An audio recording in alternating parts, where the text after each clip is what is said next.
Thank you very much, Richard, for that very gracious introduction. Thank you for the welcome here. Many thanks indeed for the kind invitation to come and speak. I'm honoured to have been so invited, and I'm really delighted to be here. I look forward very much to the questions and discussion after my talk. On the subject of terrorism, how should we respond? There's a profound paradox in the politics of the post-9/11 war on terror, and it's this, that this period of human history, the war on terror phase, marked easily history's most extensive, expensive, expansive and committed attempt to extirpate terrorism from the globe.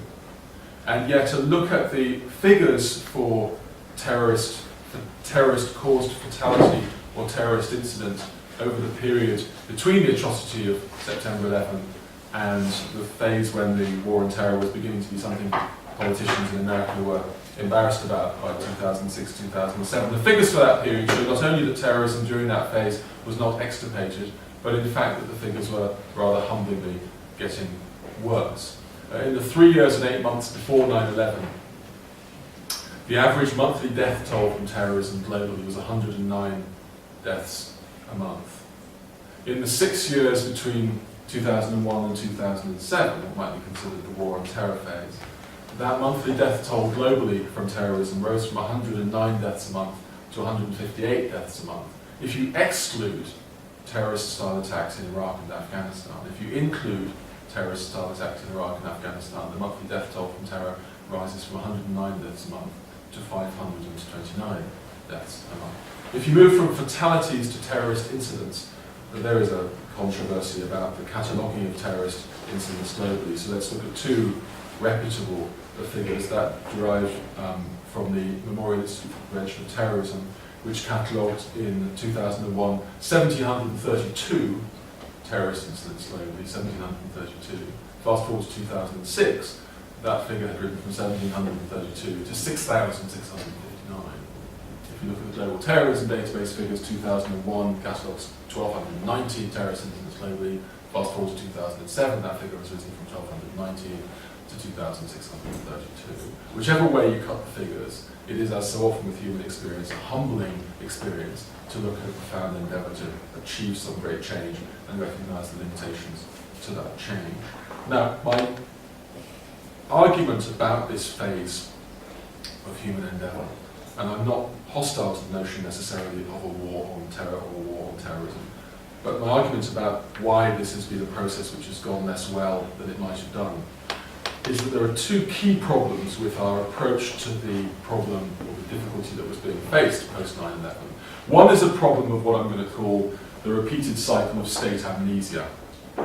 In other words, that each time states face a terrorist crisis which jumps up at them, they tend to act as though it were exceptional and new in a way that means that you can't learn the lessons of history, and therefore you go through a cycle of making similar errors again and again and again, as has been done in the past, learning from them anew rather than more humblingly. I was giving a talk in Washington in 2005 when I was trying to make some similar points to those I'll be elaborating tonight in my lecture, and someone said, yes, but this crisis is different because ours is an exceptional crisis, to which my response was, of course, we all see our crises as exceptional.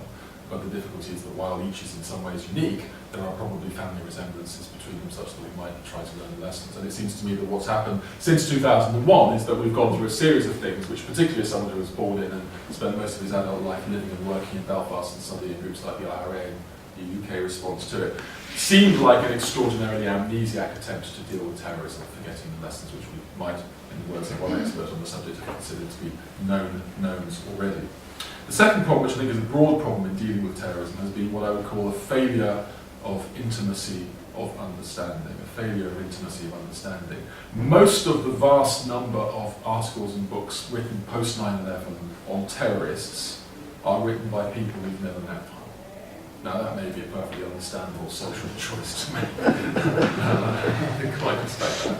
Okay, my mother's Belfast Protestant, used to say when I decided to spend my life studying groups like the IRA, Richard, why don't you study nice people? My response was, it's your fault, Mark, because if I hadn't been born where you had me born, I wouldn't have been interested in this stuff in the first place. But one issue which is peculiar about the literature is that there is a sense that much of what was being explained in the literature around it since 9/11, and certainly in the advisors to key politicians and in politicians' speeches about the subject, betrays a failure of intimacy of understanding to those who have studied terrorism as such. I'll try and explain aspects of that as I go through the talk tonight. So what I did, looking at what seems to me to be a global problem of high significance, the problem of how to respond to terrorism, and bearing in mind that the key variable in how awful terrorism is in its effect on the world is not terrorist acts, which are comparatively limited in the numbers of people that kill, but state responses to terrorist acts, which tend to change the planet in a much greater way.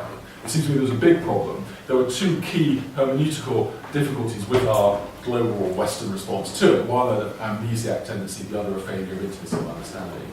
And so I decided that what I would try to do was to produce an argument which would be in answer to the question, okay, if you have spent your life studying the history of terrorism, and you have spent more time than is possibly wise interviewing people who have been involved in terrorism, what would be the key points which you would want to make if there were an atrocity in Chicago tonight in the unlikely event of the President of the United States ringing up and saying, you guys know about terrorism, how should we respond? And it seemed to me that it was simultaneously true that a book by myself will make absolutely no difference to the way the 21st century goes, and that if you write about subjects like terrorism, it might be worth trying to produce an argument which is grounded in a historical response and sets out some practical case. So my short book, Terrorism, How to Respond, was an attempt to do that, and the book was based on the idea that we have to respond to terrorism based on learning the lessons of history, that we can only learn the lessons of history if we have a proper framework for explaining why terrorism occurs, why it's sustained and why it ends. And we can only explain it properly if we have an honest and clear definition about what it is we're actually dealing with. So the book has a series of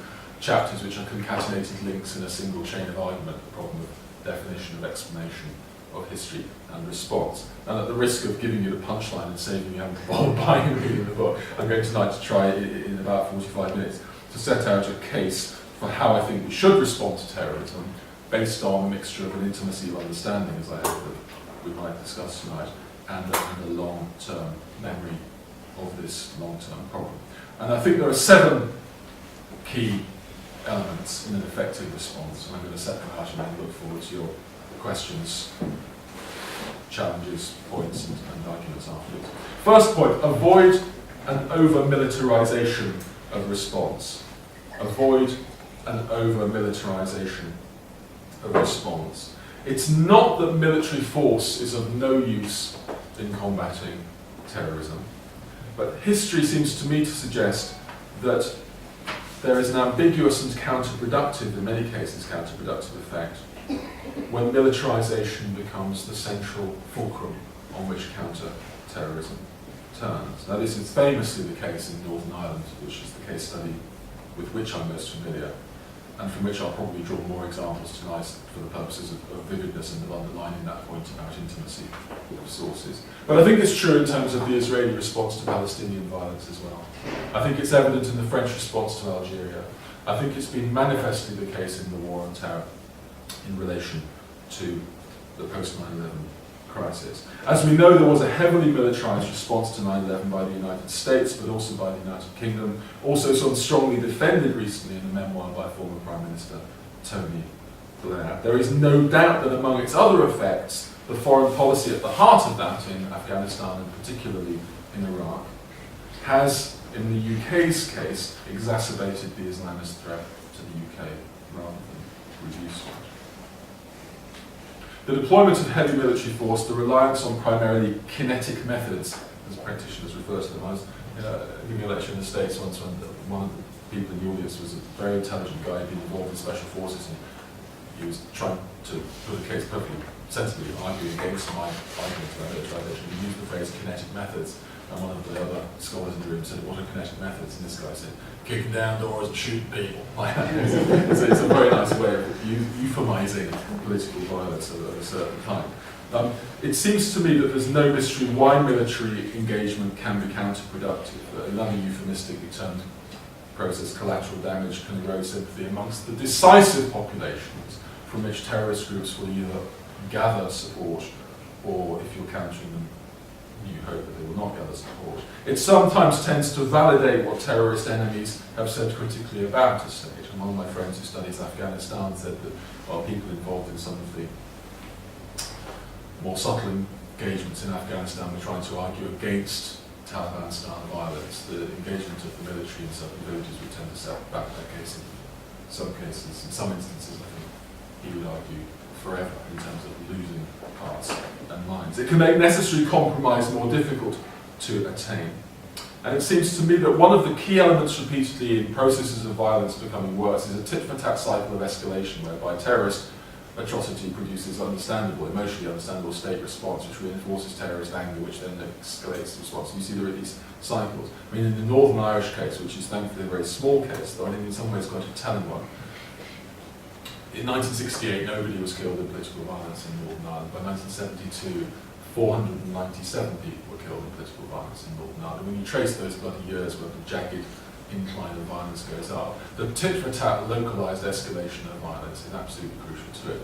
The people I interviewed who joined the IRA in that early period of the Troubles, in interviews unprompted, time after time after time, described both the primary nature of the desire to hit back at the British Army, or at lawyers' paramilitaries, the motivation for joining the IRA, and as one of them put it, described the British Army on the streets of Belfast and Derry as the best recruiting sergeant that the IRA had, because when the IRA would do something which was egregiously awful, people would think I'm not sympathising with it, the IRA would point to something which the army would do on the street and say, look, these people have to be combated, they're an army of occupation.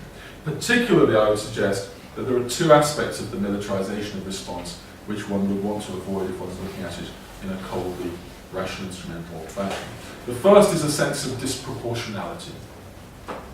The wonderful Princeton economist Alan Kruger did an assessment in the year 2005 of how likely it was that an American would die from terrorism, and the statistical likelihood of an American dying from terrorism in 2005 was less than 1 in 5 million.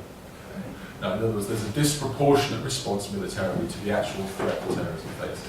I think a second thing is that anything that can be presented by terrorist groups or perceived by potentially hostile populations as foreign military occupation of a homeland is likely to be the sort of setting within which you'll generate lasting disaffection, which gives sustenance to terrorist violence. Avoid an over-militarisation of response. Second, recognise that intelligence is the most vital element in successful counter-terrorism. Recognise that intelligence is the most vital element in successful counter-terrorism, and that the acquisition and acuminous interpretation of detailed, local, up-to-date, accurate intelligence is vital to every other aspect of combating terrorist violence. Now, academic experts on terrorism rarely approach unanimity as a collective group.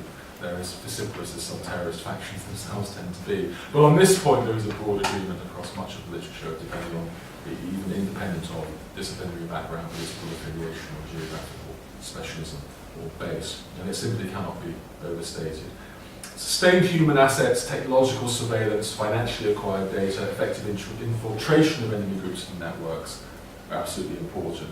And the acumen with which to discern and discriminate when faced with this mounting range of data is the decisive difference regarding issues of combating particular terrorist plans, but also understanding the nature of an opponent with which you have to deal over a lengthy period, understanding how they will change themselves and will move towards different phases of struggle, and so forth. Now, much of what I'm saying tonight is based on the conviction that we have been here for such a long time before that we should have learned it a long time ago. A wonderful example of this in terms of intelligence and penetration of groups, which I probably should mention, is G.K. Chesterton. G.K. Chesterton's 1908 novel, The Man Who Was Thursday, which some people know, which has the, for those who don't know to read it, I'm going to spoil it.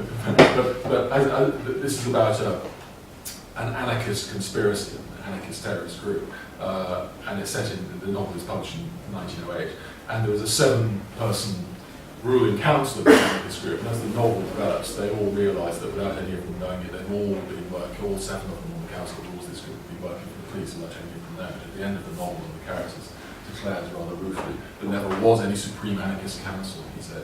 We were all a lot of silly policemen looking at each other, we were all spies. And I once gave a lecture about this in Belfast, and as I was saying this, it occurred to me that 7 members on that anarchist council in the Chesterton novel, also 7 members of the IRA Army Council, about which there'd been much speculation about how infiltrated it was.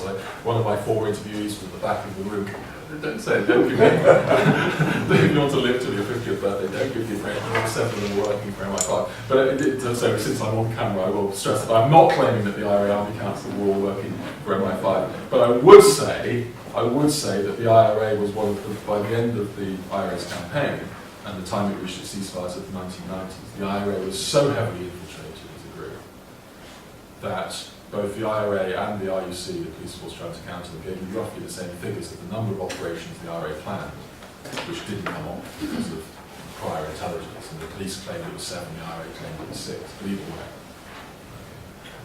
And the penetration of groups and inquiry is vital. And yet, between the Soviet Union leaving Afghanistan at the end of the 80s and the atrocity of 9/11 in 2001, which emerged out of what happened in Afghanistan, there was a negligible Western intelligence presence in Afghanistan, watching, monitoring what Al-Qaeda's reorganization, training and growth there might involve. Pre-9/11, few FBI officers demonstrated much interest at all in the emergent problem of Islamic militancy. After 2001, the build-up to the Iraq War reflected further serious, in particular, I think, US intelligence failures and a dubious political approach, certainly to UK-based intelligence, regarding, in particular, Iraqi WMD, about Waterridge War, in a moment. Now, I realise you have to be realistic about what can and can't be known. This has come to light recently in regard to 7/7. I think the difficulty that a group like MI5 are in is that if they stop a whole series of things, no one knows about it. The bomb goes off, people say, right, you do your job. I mean, there is a difficulty of PR if you work in the security service, I would imagine.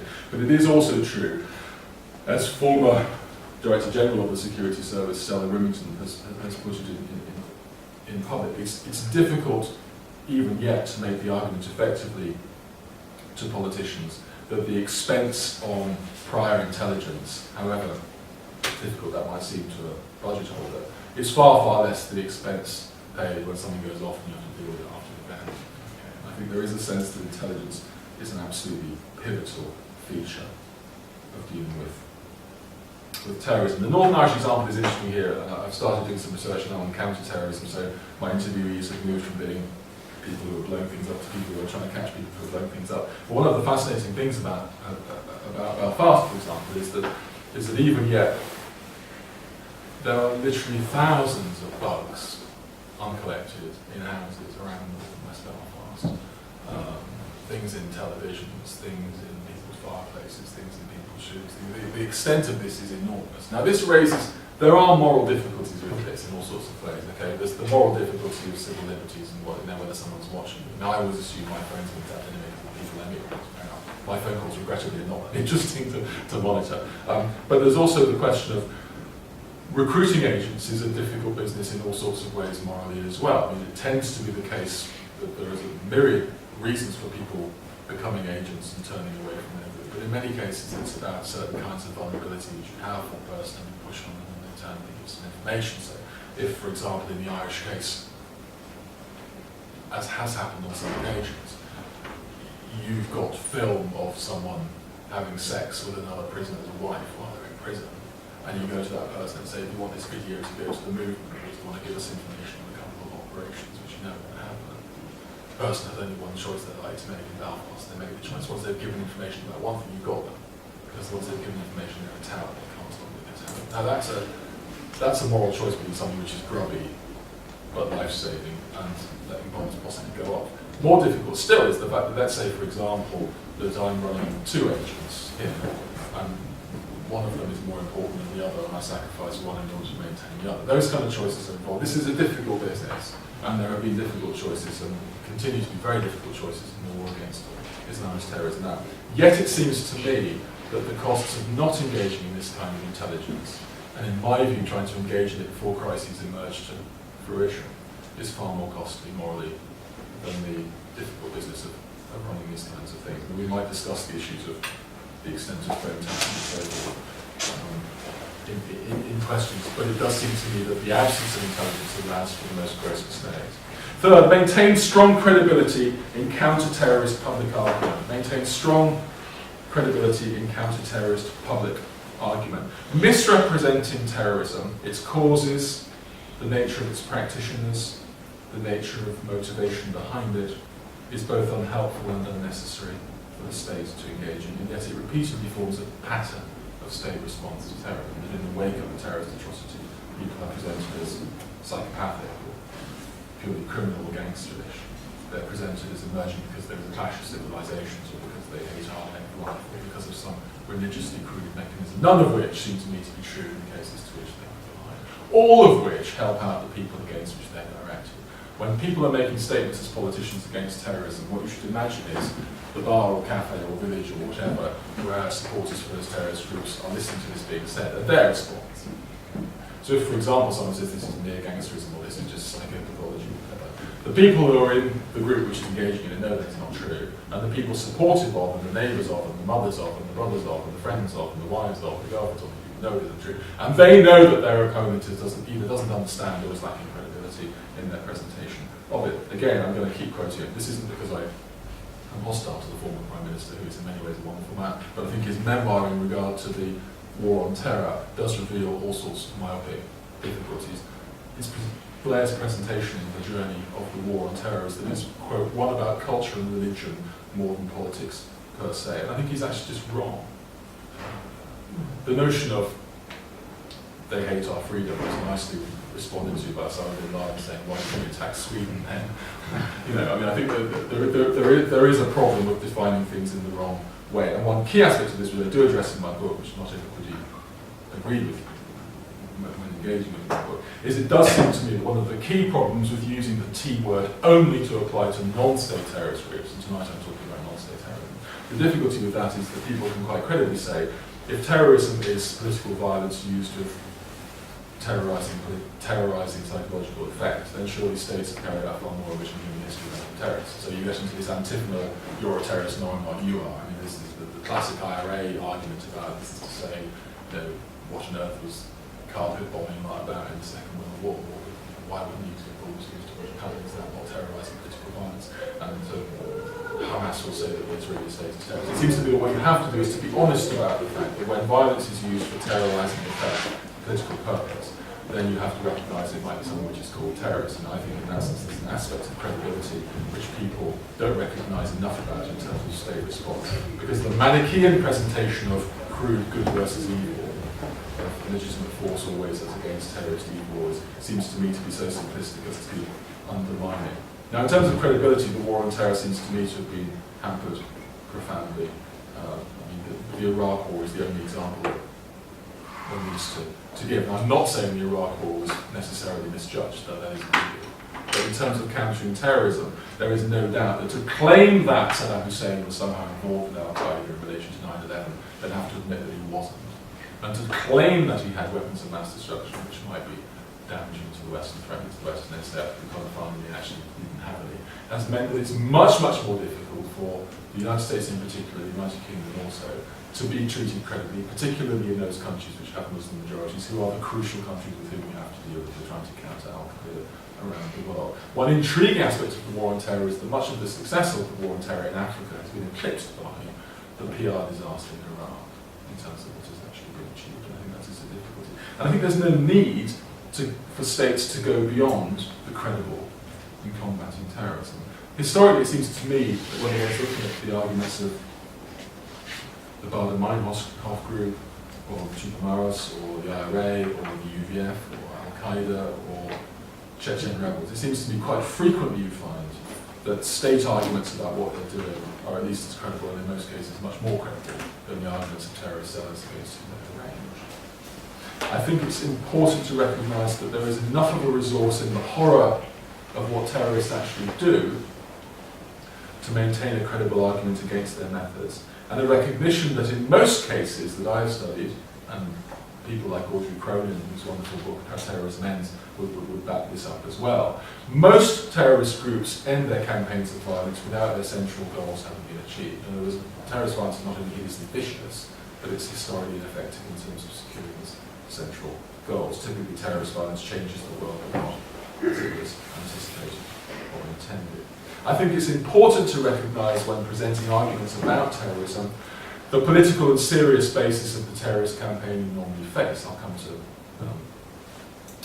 this in a moment when talking about trying to address root causes, but it seems to me you can perfectly happily acknowledge that there is a political problem of great profundity, which is the cause from which the symptom of terrorism emerges, without thinking either that terrorism or the cause which is justified in terms of is something which you necessarily support or endorse. I think it's also that this is contentious. I think it's also important to recognise and build on the essential normality and rationality of those who carry out terrorist acts and those who support them. There is an understandable preference emotionally for saying the awful things that one-state terrorist groups do must be done by people who are psychologically very different or morally very different from us. My experience of interviewing and getting to know large numbers of people who have been involved in Irish terrorism, and the literature on other terrorism backs up what I'm about to say, is this, that the proportion of psychopaths in the IRA is certainly no higher than the proportion of psychopaths who, on average, would get in a university department. That may be an old control group, but that's not what I mean. What I mean is that it is the banal normality of the people involved, which is very striking when you're dealing with people. That, I think, is a resource, because if you can demonstrate to people that the violence which is being used in terrorist campaigns is unlikely either to be effective in terms of its outcome or proportionally justified in terms of the awfulness of what it causes as against the grievances in which it's based, then it seems to me there is a prospect that you're going to be able to wean enough numbers of people away from terrorism, at least to limit the levels of support which groups have. So I think it is important not to give gifts to terrorists in terms of how one presents them. It's perfectly legitimate to question the theological credibility of Zawahiri or Bin Laden without lapsing into crude stereotypes of political violence, which has an Islamic dimension to it, and it's counterproductive to do the latter. 4, how should we respond to terrorism? Learn to live with it. Learn to live with it. One of the depressing lessons from the lengthy history of terrorism, of course, is that it's always likely to be with us. I mean, I mentioned Audrey Cronin's book, How Terrorism Ends, which is a wonderful book. It's simultaneously true that terrorist campaigns individually tend to end, and that terrorism as such does not. In the UK case, the month of July 2005 was a nice emblem of that, in that July 2005 was the month when the Provisional IRA finally called off their armed struggle against the British state, but July 2005 was also the month when 7/7 brought an Islamic version of terrorism to London in a dramatic and bloody way. Particular terrorist campaigns will end, terrorism does not. The 1985 Palestinian hijacking of the Italian cruise liner, the Achille Lauro, during which an American, Leon Klinghoffer, was killed by the hijacker, was the basis for an opera by John Adams called The Death of Klinghoffer, which is an opera I'm not particularly keen on. But early on in the opera, one of the characters, when the hijackers have taken over the Achille Lauro, the ship, one of the characters in the opera, his repeated line is, with terrorists on board the ship, with terrorists on board the ship. And it seems to me terrorists on board is an appropriate metaphor for dealing with this problem. It is not going to go away. And in that sense, it seems to me that the war on terror, as set out famously by President Bush in 2001, our war on terror, he said, begins with Al-Qaeda, but it does not end there. It will not end until every terrorist group of global reach has been found, stopped, and defeated, or the way in which Tony Blair has put it, we will not rest in the war on terror until this evil is driven from our world.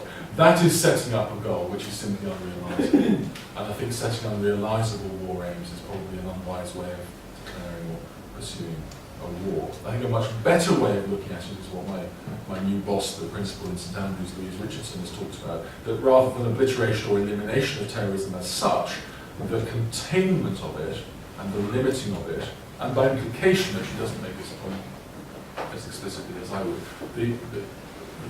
the preparedness to tough out particular conflicts until your adversary recognises that they're not going to get what they thought the violence was going to get, and therefore you endure longer than they do. That seems to be a better way of approaching it.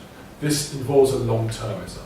Now, long-termism, I use 2 Irish examples here to reflect that. The first is that despite the understandable panic that there is when terrorist atrocity occurs, and you remember when 9/11 happened, there was a sense of a would-our conception of Western city ever be quite the same again? Will the conception of a tall building be the same again? And the anthrax panic afterwards was a sense that these things might keep going.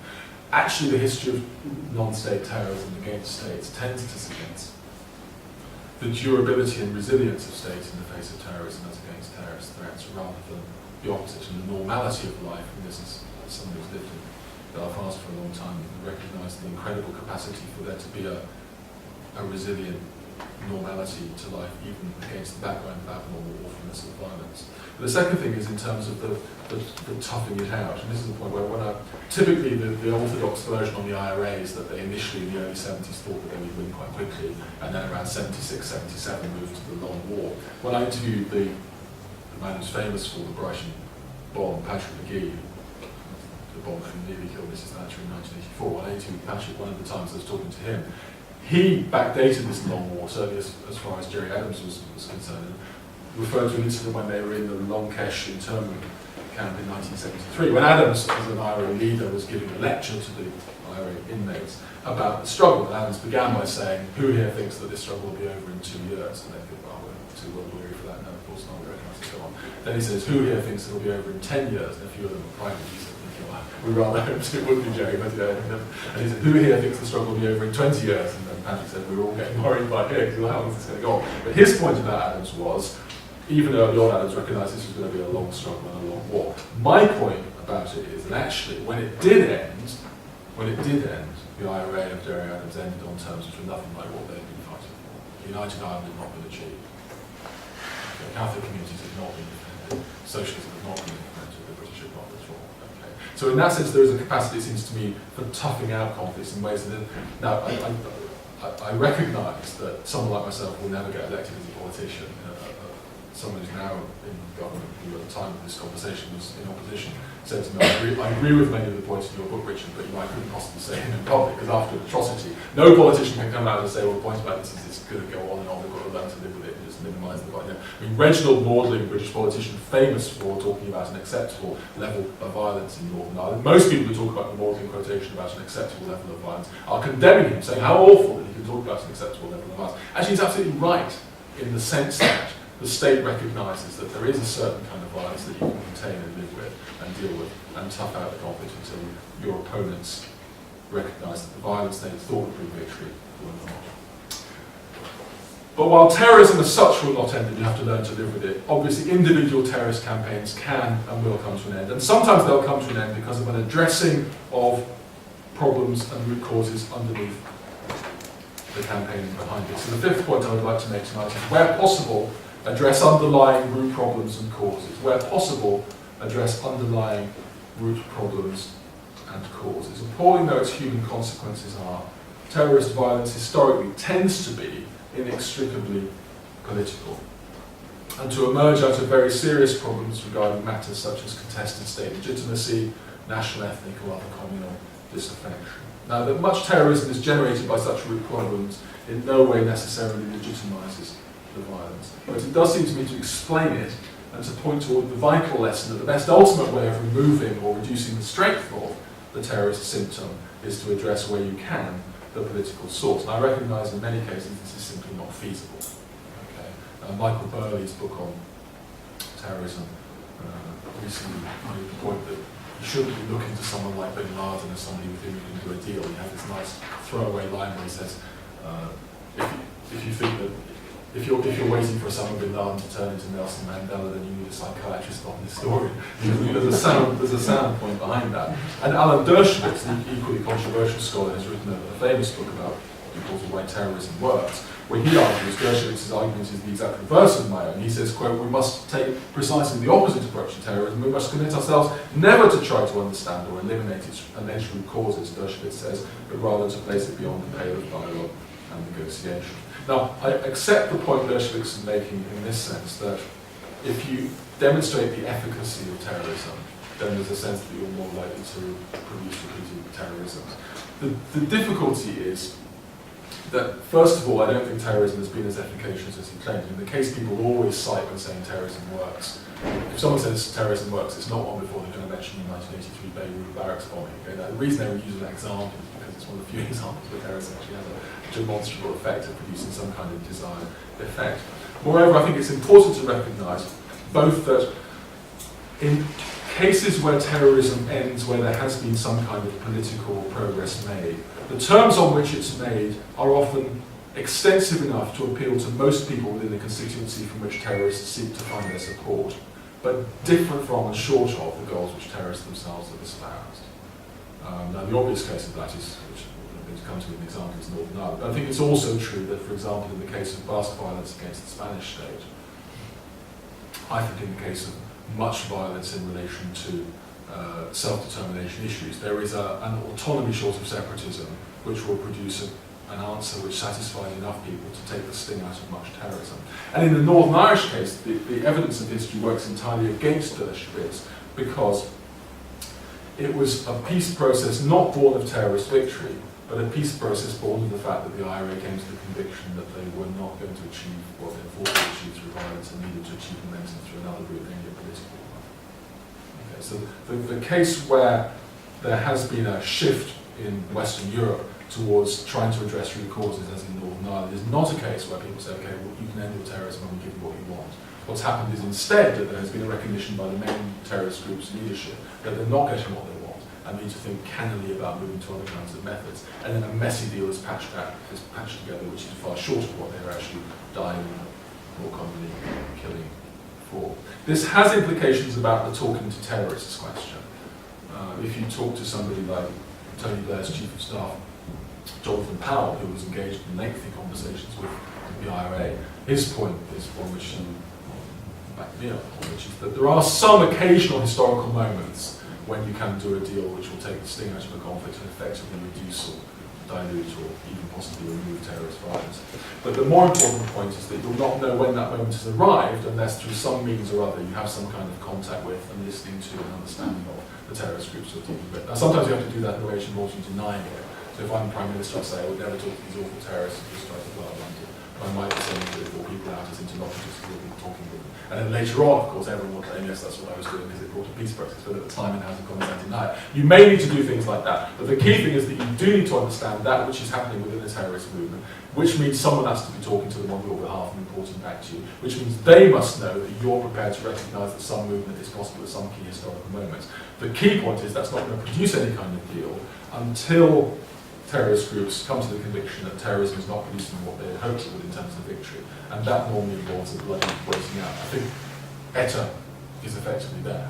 Hamas is not, but I think it's not in painfully slow time cycles. So avoid an over-militarization of response. Recognise that intelligence is the most vital element in successful counter-terrorism. Maintain strong credibility in counter-terrorist public argument. Learn to live with it. Where possible, address underlying root problems and causes. 2 more points and I'll draw to a close. The 6th point is this: respect orthodox legal frameworks and adhere to the democratically established rule of law. Respect orthodox legal frameworks and adhere to the democratically established rule of law. In the wake of terrorist atrocity, there's an understandable desire to throw away some of the traditional law frameworks within which Western democracies certainly operate, and to act in a more draconian, extra-legal fashion, because the awfulness of what has been done seems emotionally and politically to legitimate that. So I think it's an understandable urge. Calls for greater powers of detention have remained prominent in the UK, and obviously very much so in the United States as well. But scholars from a legal background, Laura Donoghue and Conor Gearty prominent among them, have tended to argue that historically, in a legal sense, restraint and adherence to the orthodox rule of law will probably prove more effective. It's one of those areas, I think, where effectiveness and liberal moral preference are harmonious. The difficulty you have is where effectiveness and liberal moral preference are not harmonious, which has sometimes been the case, I think, with drones, where there is an argument that drones might have more effects than you'd like that I would like in terms of counter-terrorism, but I still think there are issues about using them, but we'll come to that later on. My point is not either that existing powers have to be left exactly as they are, but rather that the framework for extending them, monitoring them, assessing them, and making sure that there is some proper legal framework for dealing with what you do maintains a proportional response and ensures that the Weberian line between the state's monopoly on the legitimate use of force, which happens within a legal framework which is properly scrutinised, is maintained rather than transgressed, and the division between you and those whom you are condemning as illegitimate utilisers of violence is maintained. I think the delegitimisation of counter-terrorism, the delegitimisation of states, famously in the wake of Abu Ghraib and Guantanamo, for example, is so extensive, and painfully so, in that what happened at Abu Ghraib was unpleasant, questionably, but set against the atrocities against which the United States was campaigning, it's comparatively negligible. But there is no doubt that it's more famous and more damaging to the United States cause than it should be in terms of proportional awfulness. Okay? And in fact, these things can only centre around on phones the whole time, and one needs to magnifies it. Normal legal procedures have tended to be less counterproductive historically than the incorporation of, for example, torture, which is not particularly effective. Again, despite what Alan Dershowitz says, not particularly effective way of getting people to give you the information that you want. And it seems to me that whether it's in terms of rushed legislation or the transgression of proper practice, damage probably outweighs benefits when states go beyond the legal boundaries which mark them out as distinctively democratic and liberal. I'll give one Irish example here about the way this can work as well. The Guildford bombings of October 1974 involved the IRA using no warning bombs in pubs, which killed 5 people and maimed many more. It's a hideous episode. In the wake of the hideous episode, 5 people were killed. There was an understandable desire by the police, by society, to think, we must find who has done it. In the process of trying to find who has done this, proper legal practice and professionalism and restraint was ignored, and there were confessions produced or acquired from people in very dubious, in some cases, intimidatory and violent means, which meant that 4 people famously were wrongly convicted but Guildford for those bombings and served a long time in prison before being released. Now, if you say, have you heard of the Guildford 4, people tend to say yes. If you say, can you name any of them, even if people can't, one of the names I mentioned, so I saw the film, I remember, yes, I've heard of the Guildford 4. If you say, can you name the actual Guildford 4, the 4 IRA blokes who planted the bombs, even in a room as known as this, very few people would like to be able to get the 4 names. There's no mystery. We might book on the IRA names, there's no mystery about them at all. If you say, can you name the 5 people who died, no one gets that. Okay? So what we have is an inversion of memory. We remember the people who were wrongly treated by the British state, great propaganda coup for the IRA. We don't remember the actual IRA people who planted bombs without warnings and made them killed, and we forget about the victims entirely. So the other way around is the way it should be, that you remember the victims and the perpetrators, and there's no state transgression. In fact, hideous though it is, a number of my IRA interviews pointed out that Guildford was quite a good result for them in terms of the lengthy memory of it. Because when you say Guildford, as far as anyone remembers it, you're talking about what a nasty state this is, where British police and beat up Irish people sitting in jail, something they didn't do, rather than remembering the bombing. I think that's an emblem of something which is a much bigger problem in terms of state response to terrorism, however emotionally understandable it is if you're on a bombs go off. 7th and finally, coordinate security-related financial and technological preventative measures. Coordinate security-related financial and technological preventative measures. Now, I recognise that in the large-scale operation of how states deal, whether it's the different wings of the same state fighting terrorism or different states fighting the same terrorism, I recognise there are great difficulties with harmony of interest between different wings of an organisation. Now, I work in a university where it's difficult to get the sociologists to speak to the historians on a regular basis, let alone dealing with how MI5 and MI6 are connected with each other, or the FBI and the CIA. There are perfectly good reasons for that, in terms of people's own career paths, in terms of intelligence of whether, if I'm working in one organisation, you're working in another, we're both working with the same enemy, I might think, have you got the right clearance to know about this information I'm going to give you about this agent I'm running here at the front? Do I trust you? Do I trust that you're not going to run off and get the promotion based on the information I'm going to give you? There is competitiveness within the scheme. There's also competitiveness from resources. If you were going to the US government, or the French government, or the British government, saying we need more resources, we're going to say, give them to my organisation, not to that neighbouring organisation, you're going to play at your own role, you're going to be competitive, and therefore there's a silo mentality. This can have disastrous results, though. 2 of the 9/11 bombers, famously, were, for a reasonably long time, living under their own names in San Diego, California, taking flying lessons under their own names. One of them applied for an extension of the visa. It was known by one of the agencies who was dealing with trying to counter terrorism that they were there, but they didn't pass on the information to the other organisations, not to the aviation authority because they didn't deal with terrorism, not to immigration because we could trust them, not to the other main organisation because they were competitive with them. Therefore, these people stayed off the radar. By the time they were put on the wanted list, it was August 2001, and it was a month from the attack. It's possible that had there been greater coordination between the FBI and the CIA, aviation authority of the United States in relation to those two characters in San Diego, California. No, 9/11 might not happen, and we might have had a better 21st century. It's conceivable that the 21st century will be worse than the 20th, which is quite cheap. And a part of that might be to do with plate tectonic shifts in international relations occasioned by a response to 9/11. Now, there are huge efforts in the wake of, let's say, 9/11 or in the UK 7/7 to try and streamline relations between different groups. And I'm not attempting to claim that security services operate in a clumsy way in ways that other groups of humans do. No. What I'm going to say is that there is a need not just to try and streamline and harmonise the role of different wings of the same state or different states fighting the same enemy, not to wait till the crisis happens before we do it. Because by the time the crisis happens, the damage has been done in terms of what you need to demolish in the first place. And it remains the case, if you do talk, as I'm now doing, to people from the different agencies, that there is a huge amount of mistrust. There's a wonderful book by Gregory Treverton about intelligence in an age of terror, where he talks about how when he first moved to Washington, literally the head of the FBI and the head of the CIA did not speak to one another. Literally didn't speak to one another. Now those things have been improved, but my suspicion is that during periods of quiescence things get worse again, and that's when things are easier to miss. And missing things, you're going to miss some things, but missing things can have catastrophic effects in terms of spectacular terrorism. In conclusion, terrorism, as I've suggested, is not going to disappear swiftly, nor will it be possible to thwart its efforts entirely in any given state, let alone globally. And the argument I've offered briefly in a very flawed way tonight is certainly not intended as a neat solution in terms of how we should respond to terrorism. But I do think that these interlinked points, integrated with honest arguments about definition, explanation, and history, might provide the most appropriate practical basis for response to the various terrorisms that Western states face in the current period. Avoid an over-militarization of response. Recognise that intelligence is the most vital element in successful counter-terrorism. Maintain strong credibility in counter-terrorist public argument. Learn to live with terrorism. Where possible, address underlying root causes and problems and recognise what they actually are. Respect orthodox legal frameworks adhering to the democratically established rule of law, and coordinate security-related, financial and technological preventative measures.